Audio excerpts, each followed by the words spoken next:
ISKCON Ghaziabad के एक devotee हैं, young devotee, very young devotee, Aditya Prabhu लिखा है नाम उनका। वो मृत्यु को प्राप्त हुए हैं और डिवोटी होने के नाते हम ये प्रिज्यूम करते हैं कि वो गोलोक धाम गए हैं। तो आज हम चर्चा करेंगे सिर्फ इस बारे में कि आत्मा का मृत्यु के बाद क्या डेस्टिनेशन होता है, कहाँ जाती है, कैसे ट्रैवल करती है, और डिवोटी की आत्मा जो है उसका क्या डेस्टिनेशन होता है, और जो डिवोटी नहीं होता है उसका क्या डेस्टिनेशन होता है। तो इसी पे जो है शॉर्ट में चर्चा होगी। तो साथ ही जो है चर्चा होगी कि भगवत गीता इस संदर्भ में क्या कहती है। Prabhuji, there are some people waiting in the class, so can you please let them join in?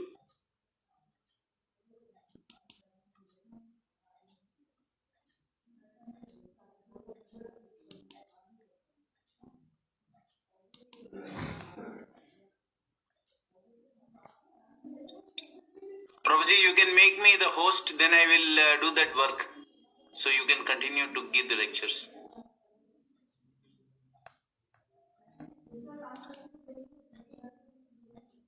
Right. You are the host now. Okay, Prabhu. I have started. Thank you, Prabhu.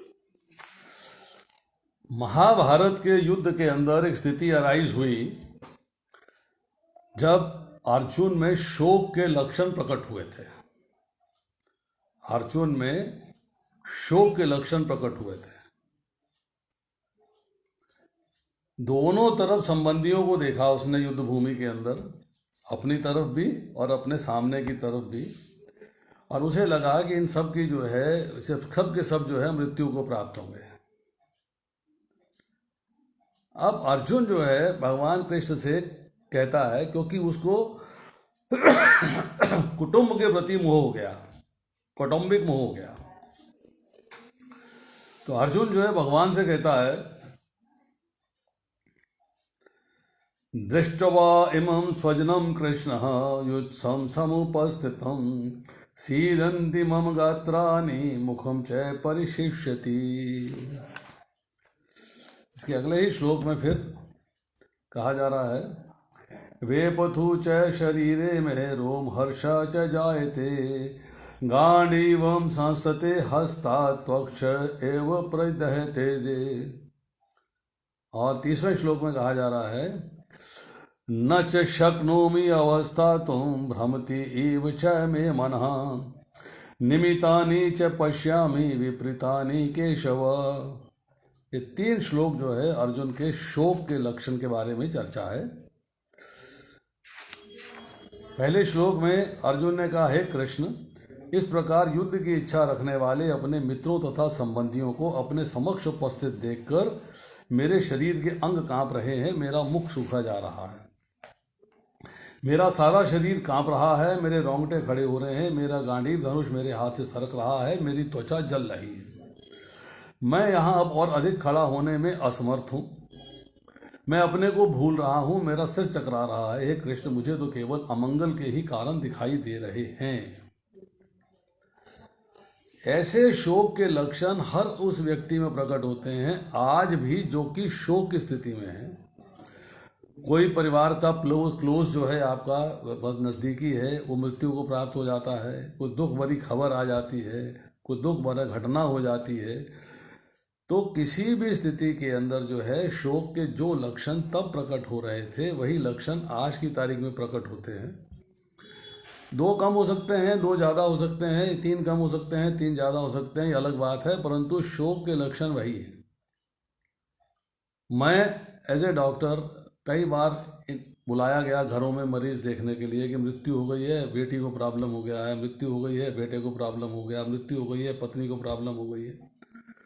तो मैं वहाँ जाके जब देखता हूँ, उनसे उनकी history लेता हूँ, उनको एग्जामिन करता हूँ, तो मैं देखता हूँ कि जो लक्षण भगवत गीता में अर्जुन को प्रकट हुए थे वैसे मिलते जुलते लक्षण जो हैं आज भी लोगों में प्रकट होते हैं, परंतु उन शोक के लक्षणों को दूर करने के लिए भगवान ने क्या किया, ये बात समझने वाली है। शोक के लक्षण दूर किए गए भगवान ने अर्जुन को भगवत गीता का उपदेश देके। इसी तरह हम ये कहते हैं कि अगर आज भी किसी को शोक के लक्षण होते हैं या दुख भरी बातें होती हैं या जिंदगी में टेंशन्स हैं या जिंदगी में दुख हैं, जिंदगी में परेशानियां हैं, तो उसका उचित उपाय यही है कि उसे भगवत गीता को सुनना चाहिए, भगवत गीता का अध्ययन करना चाहिए और भगवत गीता के अनुसार जीवन चलाना चाहिए, तो उसके शोक के लक्षण समाप्त हो जाएंगे। अब भगवान ने भगवत गीता के अंदर जो है मुख्य रूप से क्या उपदेश दिया, दूसरे अध्याय के 11वें श्लोक से लेके 30वें श्लोक तक भगवान ने चर्चा करी है अपने बारे में, आत्मा के बारे में और शरीर के बारे में, तीनों के बारे में चर्चा करी। दूसरे अध्याय के 11वें श्लोक में ही भगवान कहते हैं, अशोच्यान अन्वशोचस्तम प्रज्ञावादाश भाषसे कथा सूना शनानुशोचन्ति पंडिता। श्री भगवान ने कहा, तुम पांडित्यपूर्ण वचन कहते हुए उनके लिए शोक कर रहे हो जो शोक करने के योग्य नहीं हैं। जो विद्वान होते हैं वे ना तो जीवित के लिए ना मृत के लिए शोक करते हैं।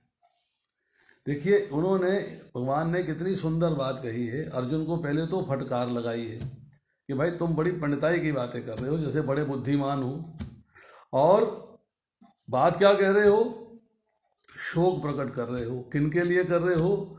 जो शोक करने के योग्य नहीं है। योग्यता क्यों नहीं है? भाई वो मर गया है तो उसकी योग्यता तो हो गई कि शोक करना चाहिए उसके लिए। तो भगवान यहाँ कह रहे हैं कि जो विद्वान होते हैं वो ना तो जीवित के लिए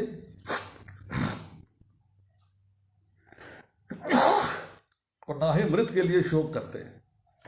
जीवित के लिए इसलिए शोक नहीं है कि वो सामने उपस्थित हैं, तुम्हारे सामने उपस्थित हैं, तो उनके लिए शोक क्यों कर रहे हो?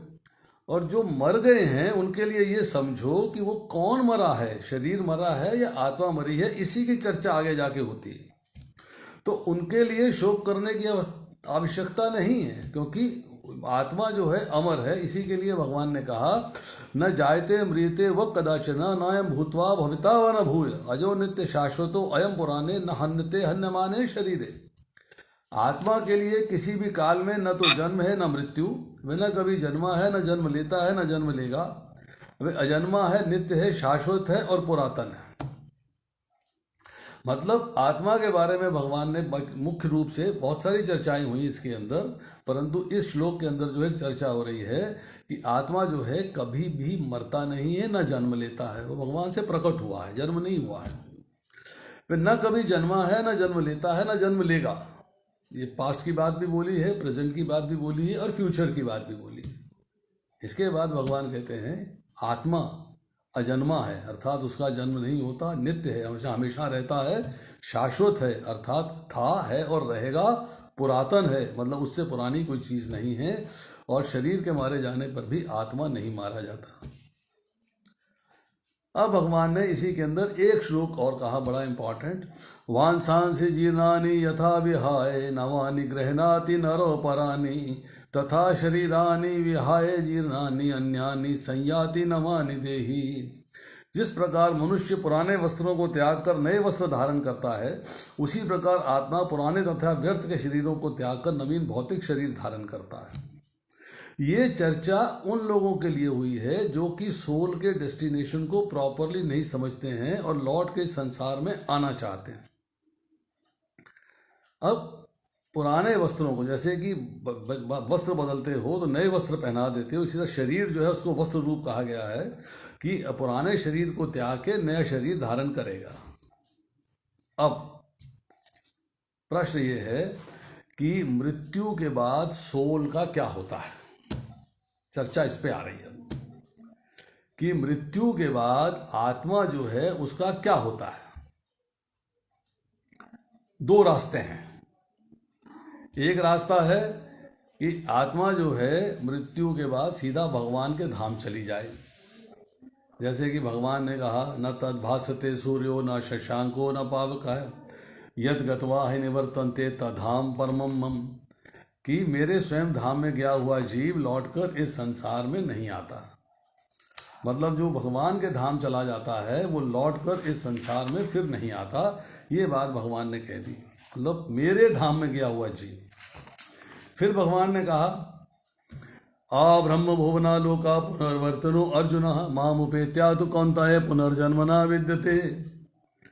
कि ब्रह्मा जी के लोक से लेके उच्चतम लोक जो है और पाताल लोक जो निम्नतम लोक है, ये सारे के सारे लोक 14 के 14 भुवन 14 के 14 लोक दुखों के घर हैं और यहाँ दुख है जन्म तथा मृत्यु का चक्र।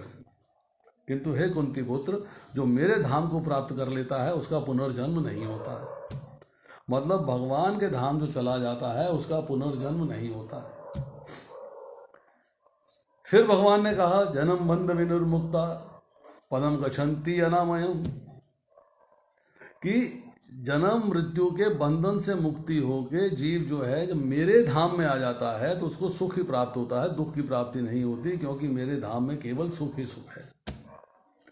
तो व्यक्ति चाहता है सुख प्राप्त करना, तो मृत्यु के बाद उसका लक्ष्य बन जाता है कि मुझे भगवान के धाम जाना है। भगवान के धाम कैसे जाएगा ये अलग चर्चा है, परंतु सोल का एक रास्ता है कि मृत्यु के बाद वो जो है भगवान के धाम जा सकती है।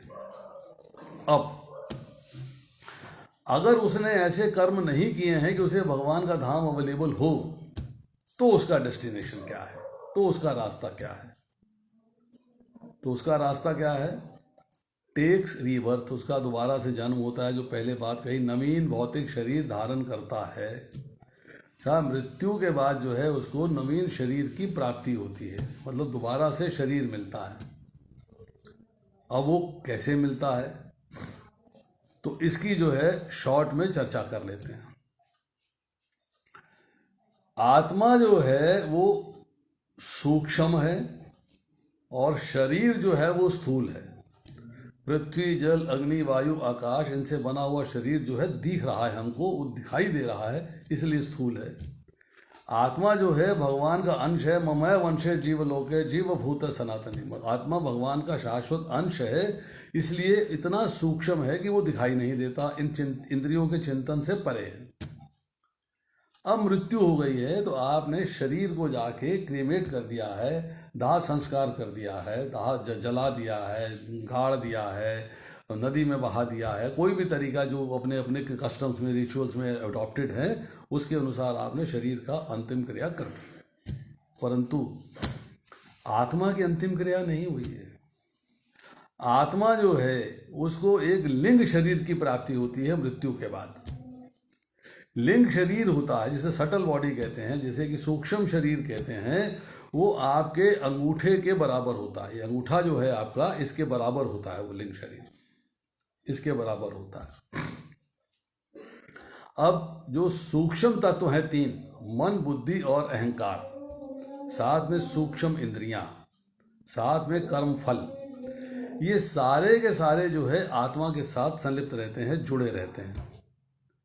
और ये कैरियर बनते हैं अगली बॉडी प्राप्त करने के लिए, अगला शरीर प्राप्त करने के लिए, कि आत्मा जो है इस रूपी वाहन के ऊपर सवार होकर अगले शरीर में प्रवेश कर जाती है। अब आत्मा को जो है अभी एक लिंग शरीर मिला है, तो लिंग शरीर मिलने के इमीडिएटली बाद क्या होता है? या तो उसे इमीडिएटली नेक्स्ट बॉडी मिल गई है, पर उसमें भी थोड़ा सा समय लगता है। क्या समय लगता है कि 2 मुहूर्त अर्थात 96 मिनट के अंदर, 1 घंटा 36 मिनट 48 मिनट का एक मुहूर्त होता है।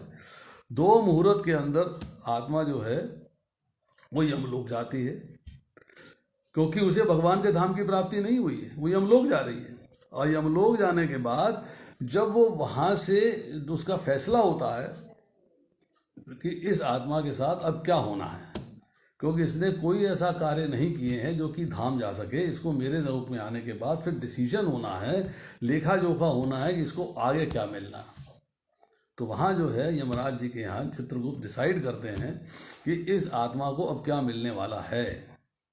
और फिर वो 96 मिनट में, फिर 1 घंटा 36 मिनट में लौट के वापस उसी घर में आ जाती है जहाँ से आत्मा गई होती है। जहाँ वो आत्मा अपने शरीर के साथ निवास कर रही होती है, उसी घर में वापस आ जाती है और वहाँ रहती है वो 10 दिन तक। उसका स्टे है वहाँ पर 10 दिन का। 10 दिन के अंदर वो 3 दिन जल में रहती है, 3 दिन अग्नि में रहती है, 3 दिन आकाश में रहती है और 1 दिन वायु में रहती है। पृथ्वी पर तो वो रह ही चुकी है, इसलिए यहाँ पृथ्वी की चर्चा नहीं आई। 10 दिन के बाद जब आप क्रिया सेरेमनी कर देते हो, उसका जो है औद्योगिक संस्कार कर देते हो, उसका पूजा पाठ पिंड दान वगैरह सब हो जाता है, तब उस आत्मा को 2 रास्ते बनते हैं, टू वेज। नंबर 1 कि एज पर डिसीजन जो यमलोक में यमराज जी के यहाँ डिसीजन हुआ था, अगर वो डिसीजन हुआ है कि इसको इमीडिएटली बॉडी मिल जानी है तो इमीडिएटली बॉडी में चली जाती है, नया शरीर धारण कर लेती है। अगर उसमें ये डिसीजन हुआ है कि नहीं, अभी इसके ऐसे कर्म फल नहीं है कि इसको नकला शरीर मिले, धाम जाने का चांस नहीं है, तो उस आत्मा को जो है फिर पितृलोक में भेजा जाता है, वो पितृलोक में चली जाती है। अब एक सवाल आता है, हम लोग देखते हैं कि जब किसी व्यक्ति की मृत्यु होती है तो लोग जो है आंसू बहाते हैं, खूब रोते हैं। आत्मा घर में उपस्थित देख रही है, वो वॉच कर रही है कि मेरे लिए ये लोग क्या कर रहे हैं। होता क्या है, 2 मिनट के लिए, आधे मिनट के लिए, 1 मिनट के लिए रोएंगे, आंसू बहाएंगे, उसके बाद जो है फिर बातें चालू हो जाएंगी, हंसी भी आएगी, बातें भी चले जाएंगी। आत्मा ऑब्जर्व कर रही है, वो देख रही है मेरे लिए क्या कर रहा है। परंतु शास्त्र के अंदर ये लिखा है कि उस आत्मा का जब शरीर से वियोग हो जाता है, संबंध समाप्त हो जाते हैं, टेम्पोररी खत्म हो गए हैं, तो उसके लिए शोक नहीं करना चाहिए। भगवान ने यही कहा कि शोक नहीं करना चाहिए। शोक क्यों नहीं करना चाहिए, इसकी चर्चा करते हैं। शास्त्र से इसकी चर्चा करते हैं कि शोक क्यों नहीं करना चाहिए। तो पंच तत्व के अंदर मित्र भेद नामक ग्रंथ चैप्टर में 365वां श्लोक है। श्लेष्माशु बांधेव मुक्तम प्रेतो भुंक्तते यतो वशः तस्मान रोदितव्यम ही क्रिया कार्याच शक्तितः। और फिर स्कंद पुराण के अंदर ब्रह्म सेतु खंड में 48वें अध्याय में 42वां श्लोक है। मृतानाम बांधवा ये तो मुच्यन्ते शुनि भूतले पिबन्ते शुनि ताने द्वा मृता प्रेता परत्रवे। दोनों श्लोकों को कंबाइन करके इसका हम आपको जो है अनुवाद बताते हैं कि मृत आत्मा को अपने बंधु बांधवों के द्वारा त्यक्त, मतलब छोड़े गए कफ युक्त आंसुओं को विवश होकर पीना पड़ता है, विवश होकर, कंपल्सरीली। इसलिए रोना नहीं चाहिए, परंतु अपनी शक्ति के अनुसार मृत आत्मा की और्ध्वदैहिक क्रिया करनी चाहिए। मृत आत्मा के बंधु बांधव भूतल पर जिन आंसुओं का त्याग करते हैं, उन आंसुओं को मृत आत्मा परलोक में पीते हैं। अब हमारे सामने प्रश्न ये है कि हम मृत आत्मा की शांति के लिए प्रार्थना करना चाहते हैं या चाहते हैं कि हमारे कफ युक्त आंसू वो पिए? क्या चाहते हैं? What do we want? क्या इच्छा है हमारी? जब भी व्यक्ति रोता है, आंसू बहाता है, तो यहाँ पे जो है हमारे आईज के अंदर एक छोटा सा छेद होता है, नाक की तरफ, ऊपर भी और नीचे भी। उस छेद से जो आंसू है वो हमारे नाक में आते हैं, इसको बोलते हैं लैक्रिमल डक्ट। वो आँख में आंसू आते हैं और नाक थोड़ा सा बहना शुरू हो जाता है। तो यहाँ जो है चर्चा हो रही है कि अगर हम जो है आंसू बहाएंगे तो वो नाक के अंदर जो आया है आंसू, वो कफ युक्त, कफ से मिल जाएगा, कफ से जुड़ जाएगा। तो उन आंसुओं को कफ युक्त जब हो जाते हैं तो उस आत्मा को विवश होकर परलोक में पीना पड़ता है। अब सवाल ये है कि शोक तो है, तो क्या किया जाए? शोक है तो क्या किया जाए? तो उसका उत्तर यह है कि शोक को आंसुओं से न प्रकट करके शब्दों से प्रकट करिए। आपके बॉडी के गेस्चर्स, कैसे आप शरीर को इस्तेमाल करते हैं, दिखाते हैं, वो शो करता है कि आपको शोक है कि नहीं है। आप जो है शोक को अपनी आँखों से प्रकट करिए, अपने भावों से प्रकट करिए, अपने अपने अपने लुक से प्रकट करिए, अपने शब्दों से प्रकट करिए, ना कि आंसुओं से प्रकट करिए। इसलिए जो है थोड़ा सा हमें ये ध्यान देना चाहिए, जो भगवान ने कहा है कि शोक करने के योग्य नहीं हैं, तो हमें जो है शोक नहीं करना चाहिए। ये बात हमको समझनी चाहिए कि हमको शोक नहीं करना चाहिए। अब आती है चर्चा कि हमें जो भक्त है उसकी क्या पोजीशन है और जो भक्त नहीं है उसकी क्या पोजीशन है मृत्यु के बाद, इसकी चर्चा करते हैं। तो भगवत गीता के अंदर ही 8वें अध्याय में इसकी चर्चा आती है। अग्नि ज्योति अह शुक्ल षट्मासा उत्तरायणम तत्र प्रायत गच्छन्ति ब्रह्म वर्म विदो जना धूमो रात्रि तथा कृष्ण षण्मासा दक्षिणायनम तत्र चंद्रमासम ज्योतिर्योगी प्राप्य निवर्तते। ये 2 श्लोक हैं। पहले श्लोक का अनुवाद है, जो परम ब्रह्म के ज्ञाता हैं वे अग्निदेव के प्रभाव में, प्रकाश में, दिन के शुभ लक्षण में, शुक्ल पक्ष में या जब सूर्य उत्तरायण में रहता है 6 मासों में शरीर का त्याग करने पर उस ब्रह्म को प्राप्त करते हैं, अर्थात भगवान के धाम को प्राप्त करते हैं। देखिए, बृहद आरण्यक उपनिषद 6वां खंड 2रा अध्याय 15वां श्लोक, छांदोग्य उपनिषद 5वां खंड 10वां अध्याय 1-2 श्लोक और 4वां खंड 15वां अध्याय 5वां श्लोक, इसमें चर्चा आ रही है इनकी जो भगवान के धाम जाते हैं। अब देखिए, बहुत समझने की बात है, इस पे थोड़ा सा हम जोर देंगे समझाने के लिए और फिर बता देंगे आदित्य प्रभु की गति क्या हुई होगी। आदित्य प्रभु की गति क्या हुई होगी ये बात समझेंगे।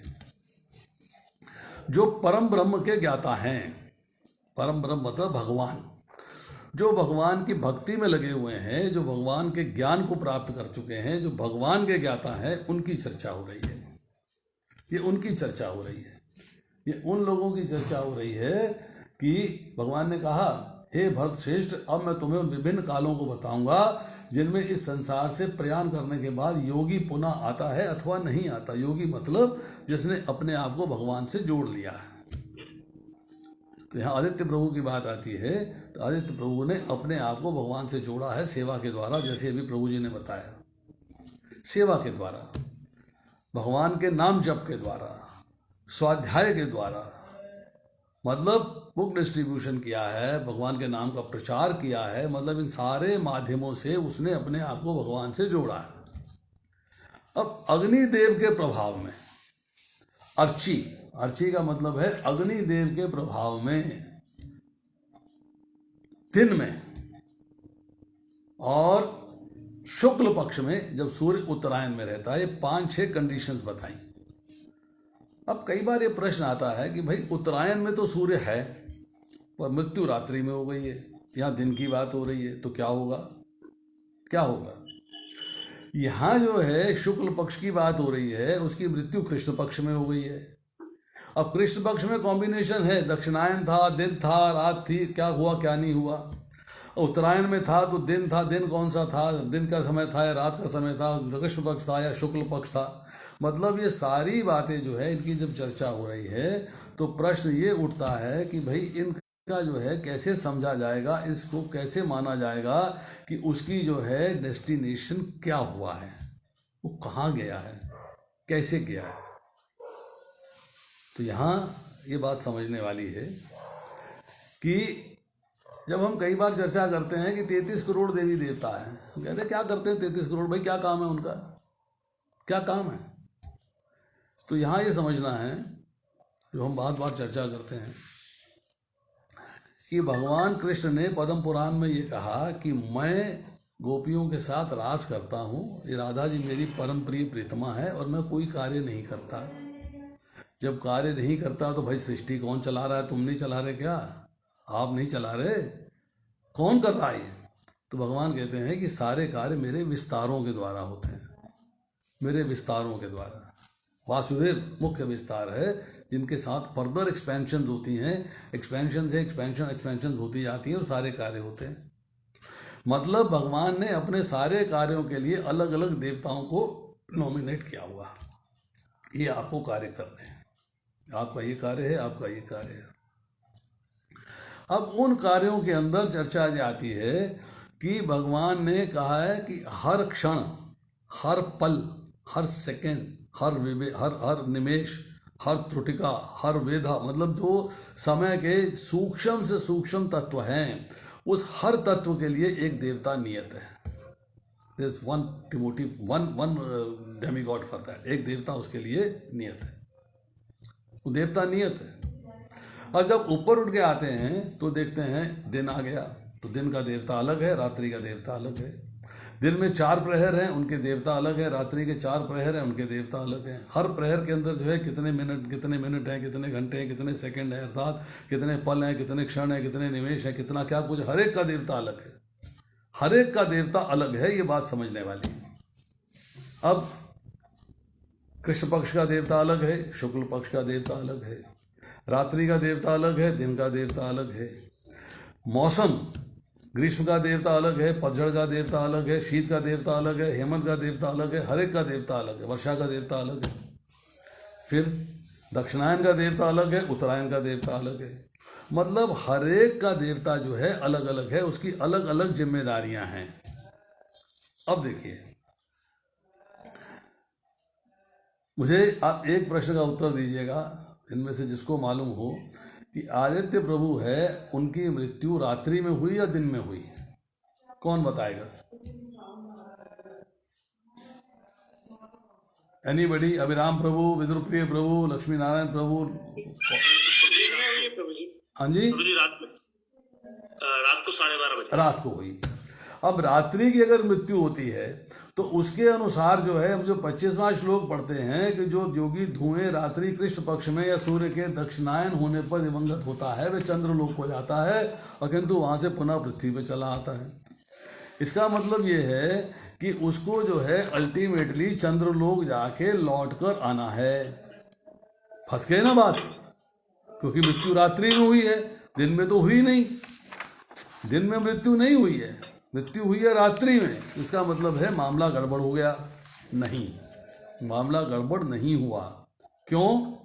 कि यहाँ ये कहा जा रहा है कि जब मृत्यु रात्रि में होती है, परंतु परम ब्रह्म का ज्ञाता है, भगवान का भक्त है, भगवान को समझता है, जानता है, उनके आदेश पे चलता है, उनकी सेवा करता है, परम ब्रह्म का ज्ञाता है। अगर उसकी मृत्यु रात्रि में हो जाती है तो रात्रि का देवता उसकी सोल को अपनी कस्टडी में रखता है जब तक दिन का देवता टेक ओवर नहीं कर लेता। वो सोल को जो है दिन के देवता को हैंड ओवर करता है। ये बात इंपॉर्टेंट है समझने वाली। ये उपनिषद के माध्यम से आप समझोगे। जो मैंने उपनिषद की चर्चा करी, बृहदारण्यक उपनिषद और छांदोग्य उपनिषद के माध्यम से, कि रात्रि के देवता ने उसको दिन के देवता को हैंड ओवर किया। अगर मान लीजिए कृष्ण पक्ष में मृत्यु हुई है और शुक्ल पक्ष में नहीं हुई है, जैसे अभी कृष्ण पक्ष चल रहा था, तो कृष्ण पक्ष में मृत्यु होने का मतलब ये है कि कृष्ण पक्ष का देवता उसको जो है शुक्ल पक्ष के देवता को हैंड ओवर करेगा।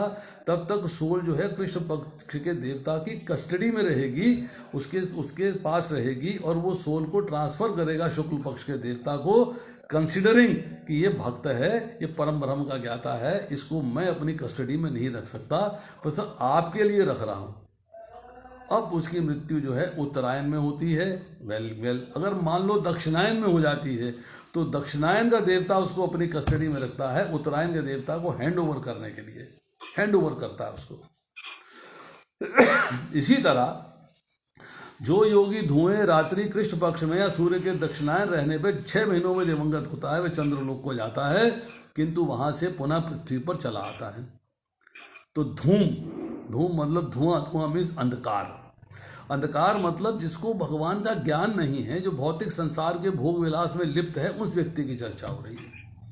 ये उस समाज के व्यक्तियों की चर्चा हो रही है जो भगवान को न जानते हैं, न पहचानते हैं, न समझते हैं, और न उनकी सेवा में लगते हैं। उनका लक्ष्य जो है केवल ये है, मंदिर गए, भगवान को माथा टेका, अपने लिए कुछ मांग लिया, भौतिक संसार में आनंद प्राप्त करने के लिए देवताओं की भक्ति करते हैं, उनसे सुख प्राप्त करते हैं, सुख भोग की वस्तुएं प्राप्त करते हैं। ऐसा व्यक्ति जो है वो रात्रि के देवता के पास, रात्रि में मृत्यु होती है, कृष्ण ऐसे रात्रि के देवता के पास जाना है। अगर उसकी मृत्यु दिन में हो गई है तो दिन का देवता रात्रि के देवता को हैंड ओवर करेगा, और रात्रि के देवता जो है अगर उसकी मान लो मृत्यु अभी उत्तरायण में हुई है तो वो दक्षिणायन के देवता की वेट करेगा, उसको वहां तक उसको हैंड ओवर करेगा। तो वो रात्रि के देवता से कृष्ण पक्ष में, कृष्ण पक्ष से दक्षिणायन में, दक्षिणायन से फिर वो पितृलोक जाएगा, और पितृलोक से आकाश में, आकाश से चंद्रलोक में, उसके बाद अन्न बनेगा, इसको देवगण खाएंगे, स्वर्ग में रहेगा, और उसके बाद पुण्य फल जब समाप्त हो जाएंगे फिर आकाश में आएगा, वायु में आएगा, मेघ में आएगा, वृष्टि में आएगा, फिर अन्न में आएगा, वनस्पति में आएगा, वीर्य में आएगा, और अल्टीमेटली स्त्री के रज से मिलने के बाद योनि से अपने कर्म फलों के अनुसार जो है दोबारा से वो जन्म ग्रहण करेगा। तो यहाँ परम ब्रह्म के ज्ञाता की बात हुई है एक, और परम ब्रह्म का ज्ञाता जो नहीं है दो, ये दोनों की चर्चा हुई है। एक को लौटकर संसार में आना है, दूसरे को धाम जाना है। अब आप देखिएगा, अब हम प्लान करते हैं, सोचते हैं, विचारते हैं कि आदित्य प्रभु का डेस्टिनेशन क्या होगा। उसका डेस्टिनेशन है कि उसने चूंकि भगवान की भक्ति करी है, भक्तों का सानिध्य किया है, भगवान के आदेश पे चला है, स्वाध्याय किया है, नाम जप किया है, भगवान की भक्ति में उसने अपने आप को लगा दिया है, तो ऐसा व्यक्ति परम ब्रह्म का ज्ञाता है। उत्तरायण के दिन है, बहुत अच्छी बात है। रात्रि में हुआ है तो वो दिन के देवता को हैंड ओवर हो गया होगा, और दिन के देवता ने उसे जो है शुक्ल पक्ष के देवता को हैंड ओवर करना है, और शुक्ल पक्ष का देवता जो है वो अल्टीमेटली उसको उत्तरायण से फिर जो है वो रास्ता उसका मिल जाएगा भगवान के धाम जाने का। He will go there. Agni देवता से दिन का देवता, दिन के देवता से शुक्ल पक्ष से उत्तरायण से संवत्सर से आदित्य, सूर्य के पास, सूर्य से चंद्रमा के पास, चंद्रमा से विद्युत के पास, विद्युत से ब्रह्म के पास, और फिर कृष्णाज अबोर्ड भगवान के अबोर्ड में चला गया होगा। इसलिए उसके लिए शोक करने की आवश्यकता नहीं है। अब यहाँ चर्चा आती है एक और कि अगर हमें मान लीजिए इस आदित्य की बात नहीं कर रहे हैं, हम किसी और की बात करते हैं, एक सोल की बात करते हैं कि सोल के लिए हमें, डिपार्टेड सोल के लिए करना क्या चाहिए। हमें नहीं पता कि वो धाम गया है कि नहीं गया है, हमें कोई नॉलेज नहीं है, हमें कोई ज्ञान नहीं है वो धाम गया है कि धाम नहीं गया है, उसका डेस्टिनेशन क्या होगा हमें कुछ पता नहीं है। एक बेनिफिट ऑफ डाउट, एक संदेहास्पद स्थिति है, उस संदेह के अंदर उसको एक फ़ायदा पहुंचाने वाली बात है। फ़ायदा क्या है कि हम जो है सोल को उस प्रेत शरीर में, लिंग शरीर में नहीं रहने देना चाहते, वो लिंग शरीर से उसकी मुक्ति देना चाहते हैं ताकि उसे पितृलोक की प्राप्ति हो जाए, या तो दूसरा शरीर मिल जाए या पितृलोक की प्राप्ति हो जाए। ये उन लोगों के लिए है जो ठाकुर जी के धाम नहीं गए हैं। ये गरुड़ पुराण के अंदर 11वें खंड के 34वें अध्याय के 44वें श्लोक से सारी चर्चा आ रही है।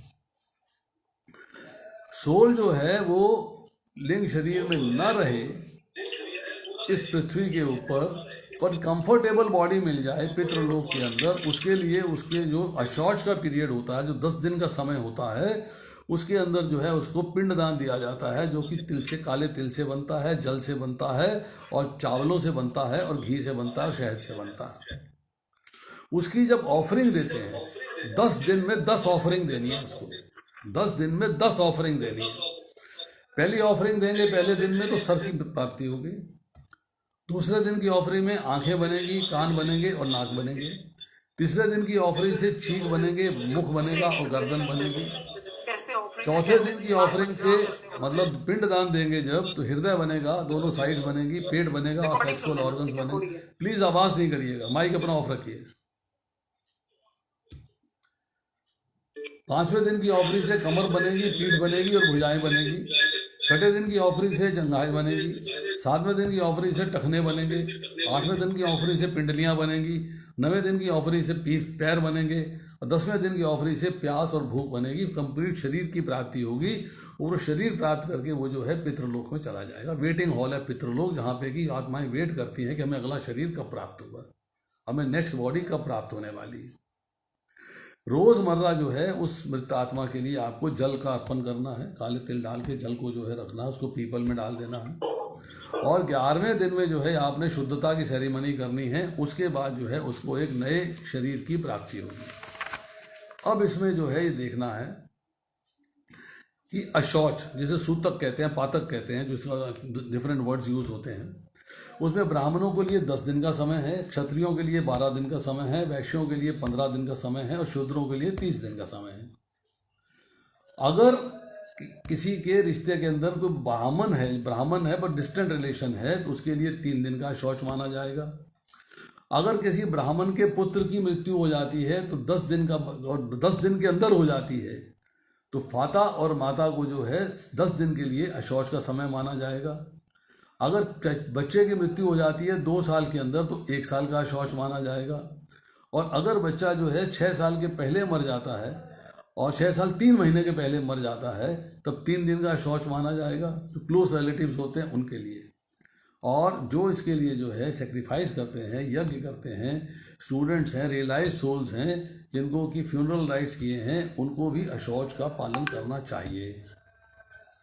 अब अशौच का पीरियड क्या है, एक लाइन में ये भी समझ लीजिए। अशौच का पीरियड यह है कि जो घर के अंदर जीव आत्मा के जाने के बाद जो समस्याएं आती हैं, जो दिक्कतें आती हैं, परेशानियां आती हैं, उनको सेटलमेंट करने का टाइम दिया है शास्त्रों ने, कि घर के अंदर सब रिश्तेदार आते हैं, संबंधी आते हैं, मित्रगण आते हैं, उनसे राय करके आप जो है इसका पालन कर सकते हैं। अब भगवान की पूजा अर्चना की बात आती है इस अशौच के समय के अंदर, कि अशौच के समय के अंदर आपको सारी ड्यूटीज़ जो हैं उनसे रिफ्रेन करना चाहिए, छुटकारा पाना चाहिए, टेम्पल विजिट नहीं करना चाहिए, और डीटी की वर्शिप नहीं करनी चाहिए। ये कंटेमिनेशन का समय है, अशुद्ध समय है, इसके अंदर जो है शास्त्र नहीं पढ़ना चाहिए, घर में यज्ञ नहीं करना चाहिए, डीटी वर्शिप नहीं करनी चाहिए, तर्पण नहीं करना चाहिए, और गेस्ट को एंटरटेन नहीं करना चाहिए। गेस्ट कोई आ गया है, चाय पिला दो, शरबत पिला दो, कोल्ड ड्रिंक दे दो, ये कर लो, वो कर लो, बिस्किट खिला दो। मैं देखता हूँ कई बार जगह जाते हैं, रिश्तेदारी में भी जाते हैं, बिस्किट खा रहे होते हैं उम्र। अरे भाई, अफसोस करने आए हो तो वहाँ पे खाना पीना क्यों हो रहा है?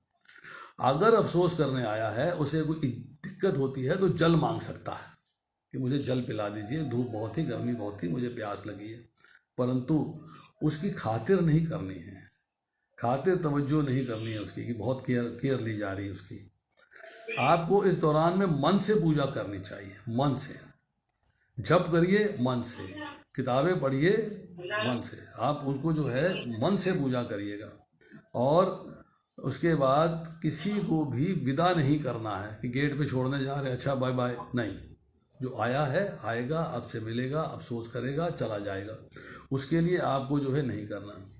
और 11वें दिन आपको जो है, जो घर है उसको प्यूरिफाई करना है, यज्ञ करना है, 11 ब्राह्मणों को बुलाना है, और उसके बाद उनको जो है प्रसाद खिलाना है। 12वें दिन जो है घर का शुद्धिकरण होगा। कुछ लोग 11वें दिन कर लेते हैं, कुछ लोग 12वें दिन करते हैं। और कृष्ण कीर्तन का अरेंजमेंट करिएगा, वहाँ पर ब्रह्म भोज दीजिएगा, वैष्णवों को खाना खिलाइएगा, भोजन का प्रसाद खिलाइएगा। 1 साल के बाद जो है श्रद्धा सेरेमनी की जाती है, और कई बार जो है 6ठे महीने में भी की जाती है, कई बार हर महीने भी की जाती है श्रद्धा सेरेमनी। उसके अंदर जो है आपको वैष्णवों को बुलाना है, उनको साथ खिलाना। अब इसमें एक चर्चा आती, छोटी सी आखिर में, एक आखिरी चर्चा है जो हम करना चाहेंगे। वो चर्चा ये है कि भगवान ने फिर 8वें अध्याय में बात कही है, अनन्य चेता सत्यम यो माम स्मृति नित्यशः तस्यायं सुलभ पार्था नित्य युक्तस्य योगिना, कि मैं उनके लिए उपलब्ध हूँ ईजिली, जो निरंतर भाव से, अनन्य भाव से मेरा चिंतन करते हैं। उनके चिंतन में मेरे सिवाय और कोई नहीं है। इसके बाद भगवान के धाम जाना है कि भगवान के धाम नहीं जाना है, ये कैसे होगा फैसला, ये कैसे होगा? भगवान ने एक बात कही है, अंत काले च मामेव स्वर्ण मुक्तवा कलेवरम यह प्रयाति समद्भावम याति नास्रस्त संशय यम यम आपी स्वर्ण भावम तजयंते कलेवरम तम तामयति कौन्तेय सदा सदा तद भाविता। जो जीवन के अंत में केवल मेरा स्मरण करते हुए शरीर त्याग करता है, वह तुरंत मेरे स्वभाव को प्राप्त करता है, इसमें रंच मात्र भी संदेह नहीं है। हे कुंती पुत्र, शरीर त्यागते समय मनुष्य जिस भाव का स्मरण करता है, उस भाव को निश्चित रूप से प्राप्त करता है। तस्मात् सर्वेषु कालेषु, कि ये तुम्हें हर समय मेरा चिंतन करना चाहिए। अब प्रश्न ये है कि आज के युग के अंदर जो करंट सिनेरियो चल रहा है, व्यक्ति जो है एक्सीडेंट हुआ, all of a sudden death हो गया, भगवान का स्मरण ही नहीं कर पाया, हॉस्पिटल में है, वेंटिलेटर लगा हुआ है, बेहोश पड़ा हुआ है, भगवान का स्मरण नहीं कर सकता, तो ऐसे मौके पे उस व्यक्ति को भगवान का धाम प्राप्त होगा कि नहीं होगा? चाहे वो भक्त था, होगा कि नहीं होगा, एक क्वेश्चन आ गया। तो यही प्रश्न जो है पृथ्वी ने, भगवती वसुंधरा ने वराह भगवान से किया है। जब भगवान ने वराह अवतार लिया है तो वराह भगवान से प्रश्न किया है कि जो व्यक्ति अंतिम समय पे सूखी हुई लकड़ी और पाषाण पत्थर की भांति निश्चेष्ट हो जाता है, आपका स्मरण करने में असमर्थ हो जाता है, आपका नाम लेने में असमर्थ हो जाता है, उसकी गति क्या होती है? तो आपके धाम नहीं जा पाएगा। तो भगवान इसके लिए जो है श्लोक कहते हैं, वरा भगवान ने कहा स्थिरे मनसी सुस्वस्थे शरीरे सती यो नरा धातु साम्ये स्थिते स्मार्ता विश्वरूपम च माम भजनम ततस्तम प्रिय मानस्तु काष्ठपाशान सन्निभमम अहम स्मरामि मयंकम नयामि परमाम गतिम कब वातादि दोषेन मद्भक्तो न च माम स्मरेत तस्या स्मरा अहम न चेता कृतघ्नो नास्ति मत्परः। ये बहुत ही सुंदर श्लोक कहे वरा भगवान ने। वरा भगवान ने कहा कि जो भक्त स्वस्थ अवस्था में व्हेन ही इज ओके मेरा निरंतर स्मरण करता रहता है, और कफ आतादि दोषों के कारण यदि भक्त उसे मरते समय चेतना नहीं रहती और सूखी लकड़ी और पाषाण की भांति पड़ा रहकर मेरा चिंतन करने में असमर्थ हो जाता है, तो मैं उसका चिंतन करता हूँ, मैं उसका स्मरण करता हूँ। यदि मैं उसका स्मरण न करूँ तो मुझसे बढ़कर कृतघ्न एहसान फरामोश और कोई नहीं हो सकता। तो मैं उस भक्त को परम गति की ओर ले जाता हूँ। तो आप ये समझिएगा कि जो लोग परम ब्रह्म कह जाता है, जो भगवान की भक्ति में लगे रहते हैं निरंतर अनन्य चेता, भगवान ने फिर कहा मन मना, मतलब मन मुझे दे दो, तेरे मन में मेरे सिवाय कोई होना नहीं चाहिए, तेरे चिंतन में मेरे सिवाय कोई होना नहीं चाहिए। सत्ता कीर्तयन्तो माम, हर क्षण हर पल मेरा स्मरण करो, मेरा कीर्तन करो, मेरा चिंतन करो।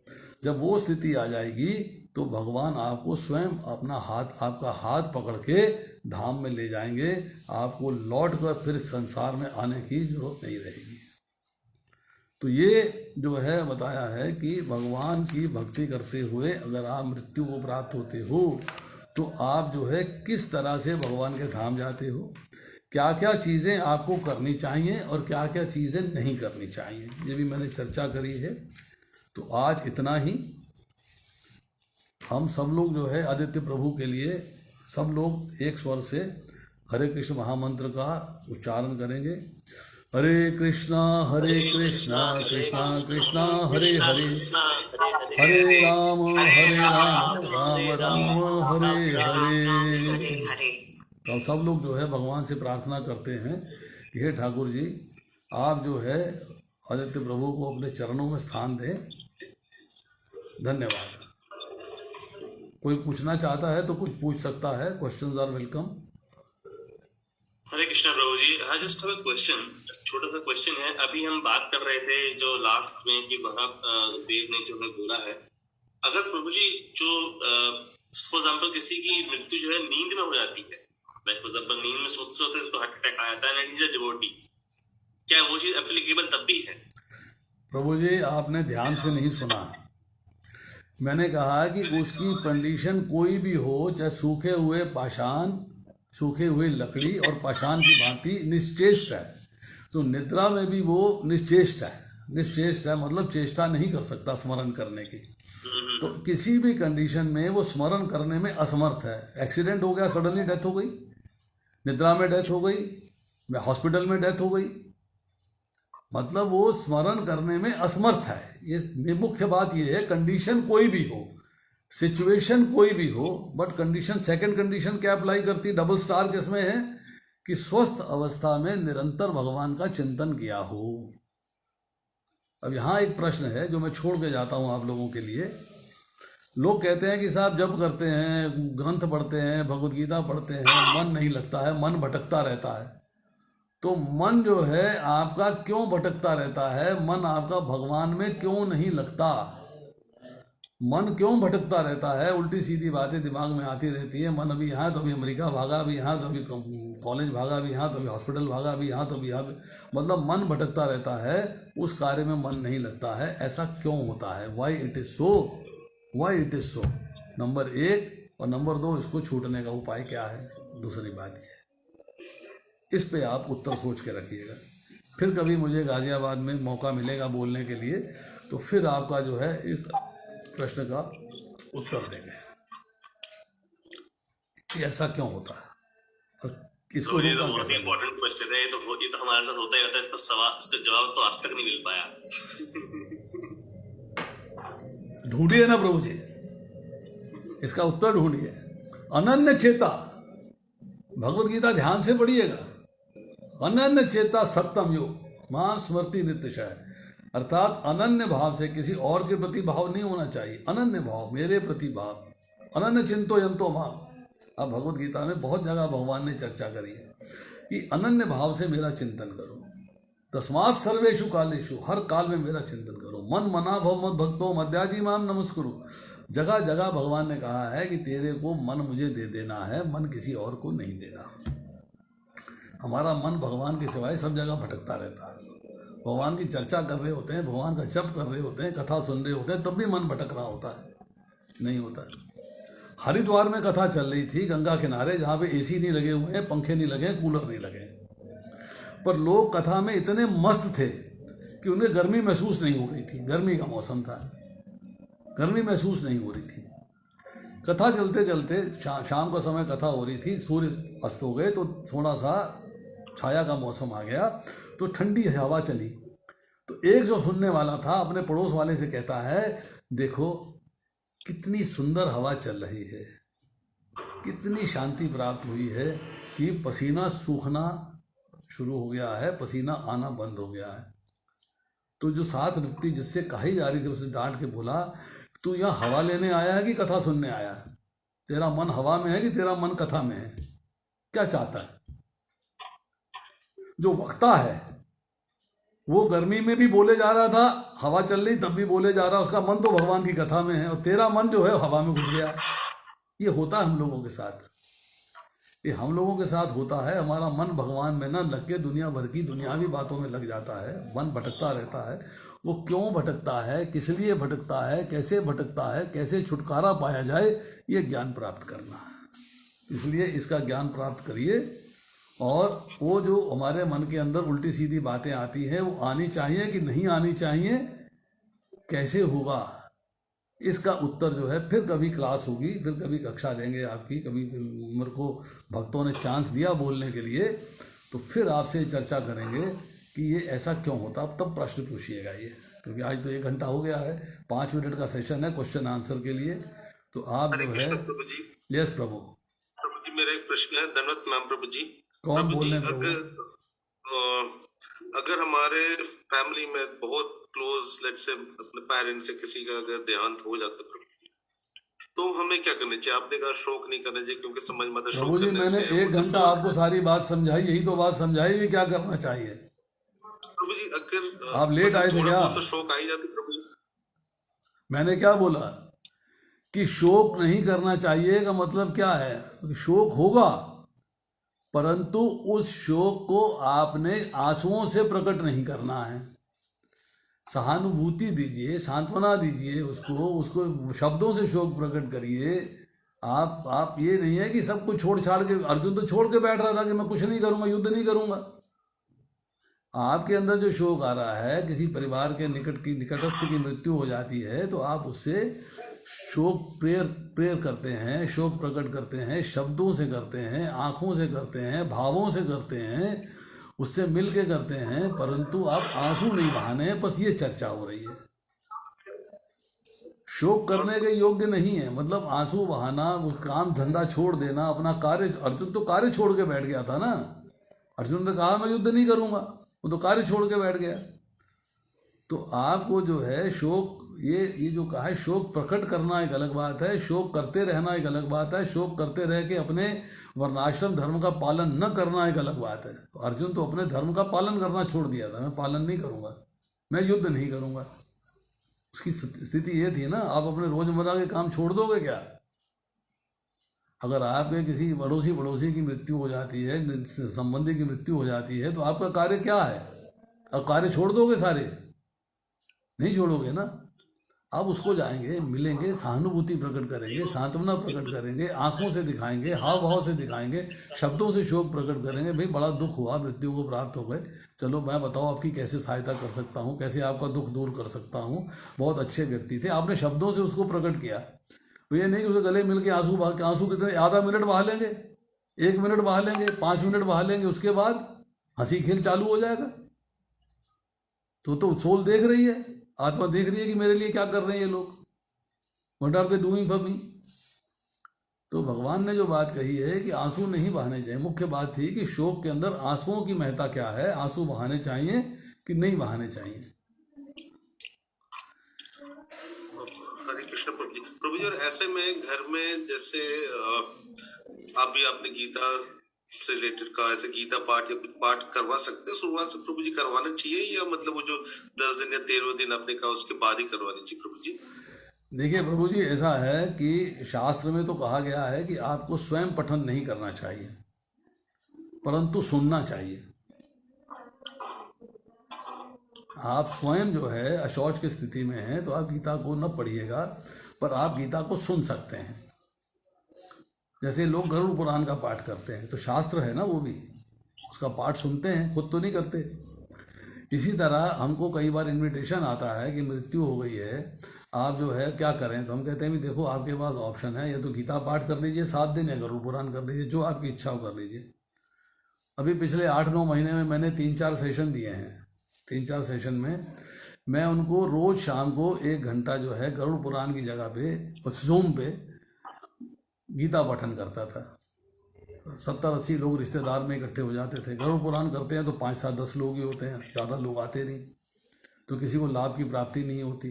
गरुड़ पुराण का अर्थ क्या है कि सोल देख रही है कि मेरे लिए क्या कर रहे हैं, और सब लोग जो हैं सुन रहे हैं कि नहीं सुन रहे हैं। ठीक है, तो इसलिए जो है आपको ये देखना है कि भाई मेरा जो कार्यक्रम है वो भगवत गीता का हो या गरुड़ पुराण का हो, मैं भगवत गीता पाठ करूं या गरुड़ पुराण का पाठ करूं, तो अब चॉइस अपनी अपनी है।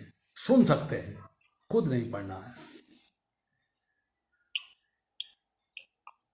थैंक यू सो मच प्रभु जी, थैंक यू। धन्यवाद प्रणाम प्रभु जी। धन्यवाद प्रणाम।